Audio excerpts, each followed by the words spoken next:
Bonjour, aujourd'hui un roman bouleversant, tiré d'une histoire vraie, c'est autobiographique. Ça s'appelle Without My Daughter, donc jamais pas sans ma fille, de Betty Mahmoudi.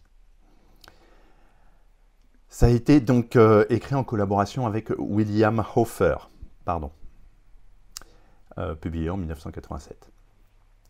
Il raconte la véritable histoire de Betty, une Américaine mariée à un Iranien, et de sa lutte désespérée pour fuir l'Iran avec sa fille, après que son mari les y ait piégés.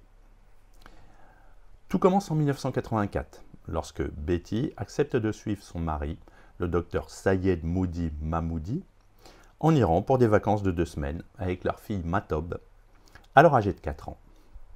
Moody, médecin respecté aux États-Unis, souhaite présenter sa famille iranienne à sa femme et sa fille. Bien que réticente à l'idée de se rendre dans un pays islamique rigide, Betty accepte, rassurée par la promesse de retourner rapidement aux États-Unis. Mais une fois sur place, la situation change radicalement. Moody révèle qu'il n'a jamais eu l'intention de rentrer. Il décide de rester en Iran et, selon la loi islamique en vigueur, il a le plein contrôle sur leur fille. Betty devient alors prisonnière dans un pays dont elle ne parle pas la langue, au sein d'une famille hostile, soumise à une culture étrangère et dominée par un époux devenu violent et autoritaire. Au fil des mois, Betty endure la peur, les menaces, la pauvreté, l'isolement et l'obligation de se soumettre à la loi islamique stricte, tout en planifiant en secret son évasion. Elle est surveillée, battue, manipulée, mais reste déterminée à ne pas laisser sa fille aux mains de son mari. Avec l'aide d'amis iraniens compatissants et de membres du réseau de contrebande, Betty met au point un plan risqué.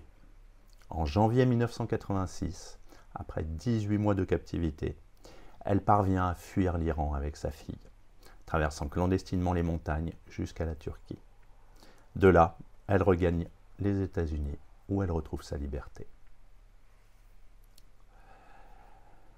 Le roman est bien plus qu'un simple récit d'évasion.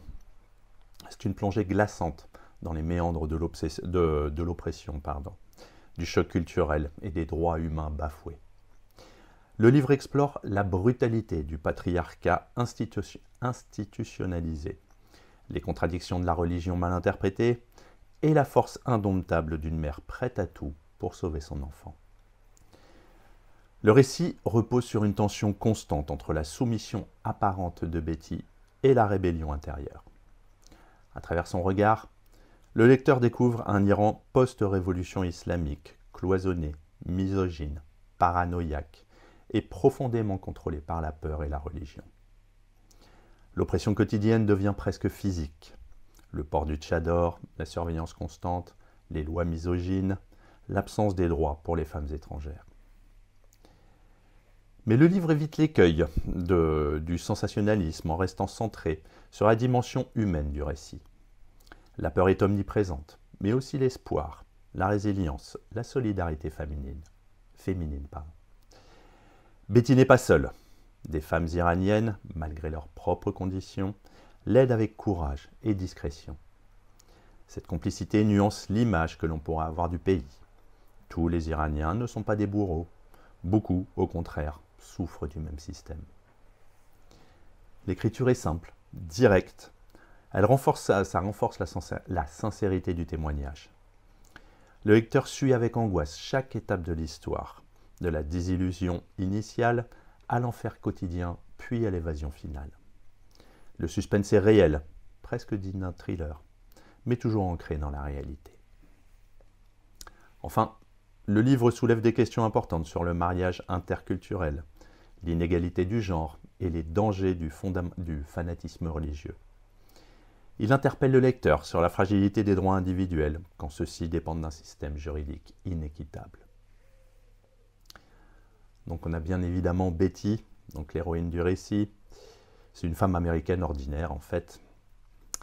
On a Matob, la petite fille de 4 ans au début du livre. On a Moody, qui est un personnage complexe, ambivalent. Il est d'abord présenté comme un mari aimant, un père attentionné, puis il se révèle manipulateur, violent et dominateur. On a la belle famille, Elle joue un rôle important dans le renforcement de l'enfermement de Betty. Et enfin, les alliés iraniens, malgré le climat de peur, plusieurs Iraniens, notamment des femmes, aident Betty à préparer la fuite. Donc pour conclure, Not Without My Daughter est un témoignage bouleversant de courage, de ténacité et d'amour maternel. À travers le regard de Betty Mahmoudi, le lecteur découvre la réalité brutale d'un régime patriarcal où la loi n'offre aucune protection aux femmes étrangères et à leurs enfants. Ce récit poignant met en lumière les failles des mariages interculturels mal équilibrés, les dangers du fanatisme et les horreurs de l'aliénation culturelle et juridique.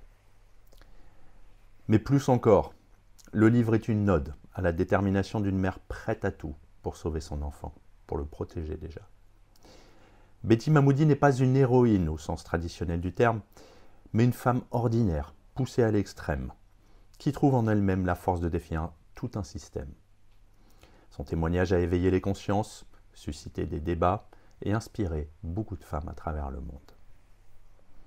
Aujourd'hui encore, Not Without My Daughter reste une œuvre essentielle pour comprendre les conséquences humaines des conflits culturels et religieux et pour célébrer la force inébranlable de l'amour maternel. À bientôt.